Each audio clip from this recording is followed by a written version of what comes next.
One in 5 women in South Africa have experienced domestic violence. Each year, 60,000 women and children are victims of domestic violence in South Africa.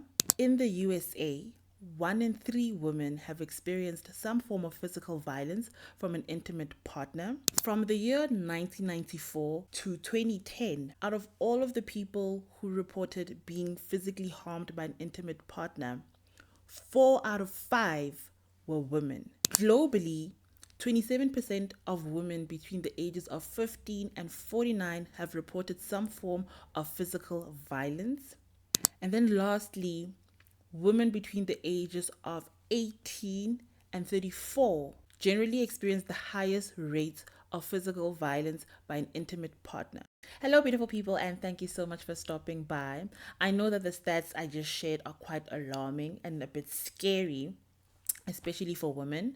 But this video is not to highlight the violence, but to highlight how you can stay away from men like this. Because clearly, globally, we have a problem. This video is about how you can avoid that. Because remember, not all toxic relationships lead to physical violence, but all relationships that have physical or domestic violence have toxicity in them. Anger issues for me is probably the biggest red flag, especially when you just start dating someone or in the beginning stages of a relationship. If you are with someone who can't, wow, my cat. If you are with someone who can't control their emotions and how they deal with conflict or being unhappy about something, that is definitely a red flag, and you need to walk away from that relationship, because we shouldn't wait for things to get bad before we leave. As soon as someone inconveniences you in a relationship, that is a good enough reason for you to leave. Whatever your boundaries are, whatever your values, whatever your morals are, if someone is encroaching on them, you need to just up and go. Don't wait for things to get bad.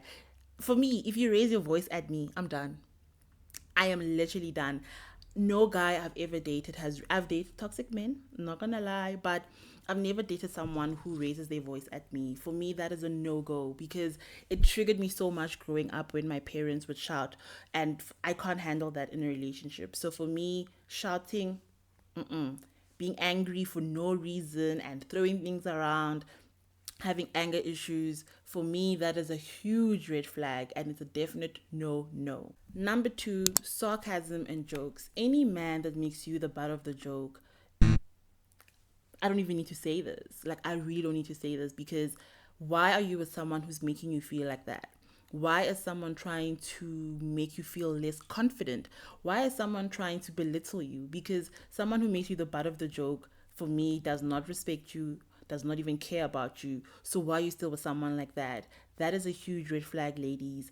Men who don't care about your emotions, for me, can easily be someone who's abusive, because you don't care about me. You don't care how I feel. You might as well slap me, because you probably will. And I feel like men who don't care about how you feel probably don't even care or like women. And those are men you should be very, very careful of. Oh, guys, my cat.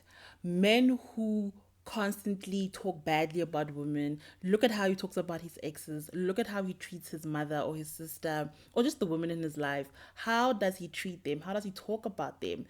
And I feel like, even more importantly, how does he treat women who have rejected him, women who don't care about him, or women he doesn't care about? How does he treat them? Be careful, because men will date you and love you even when hating you, because they know they can gain so much from just being with a high value woman like you. You also need to be careful of men who have low self-esteem. If a man has low self-esteem, he's either going to have you lower your confidence and your self-esteem as well, or he's just going to be critical and judge you all the time, which leads us to the next point, which is men who are overly critical or judgmental. If a man has low self-esteem and he can't even get you to be as low vibrational as him, he's going to just nitpick at you. He's going to judge you. He's just going to go hard, hard and harder, because that's how he operates. He's trying to bring you to his low level so that you can be as low vibrational as him, so that you can be as insecure as him. And probably he's just jealous of how men look at you. He's probably jealous of how people love you. Then manipulators are so dangerous. Ooh, they will guilt you. They will use statements like, but if you love me, you'll do this, but if you care about me, those type of statements. Be careful of men like that. Those are the men that will have you compromising on your values, compromising on your boundaries.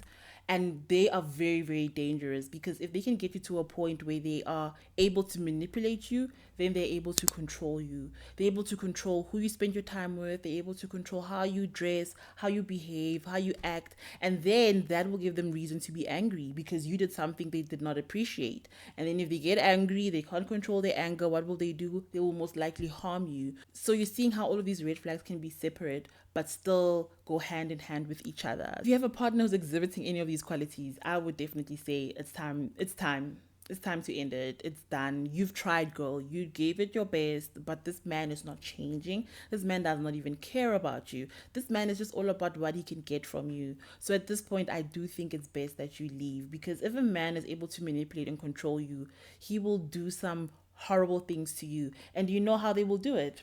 Think back to all of your exes, and then remember a time when you were doing the most ridiculous things in the name of love, the dumbest things in the name of love. Remember those things. So manipulators want you in that state, because if they have you in that state, they can control you. They can make you do whatever they want. So be careful of men who will manipulate you, try to have you constantly change your mind about certain things that they don't believe in, or they have ulterior motives about. Men like that. Lastly, I would say be careful of self centered men. These are men who just care about themselves and what they can benefit from being in a relationship with a certain type of woman. Men who want to go 50-50. Men, we know these self centered men. Whatever you consider as self centeredness, or someone who only cares about themselves, be careful of that. Look out for those red flags in men, because a man who only cares about himself is not going to care about you. That's a man who's also most likely to harm you, because he doesn't care. He only cares about himself. Well, that's my TED Talk for today. I hope you guys enjoyed this video, and I will see you all in the next one. Don't forget to like and subscribe.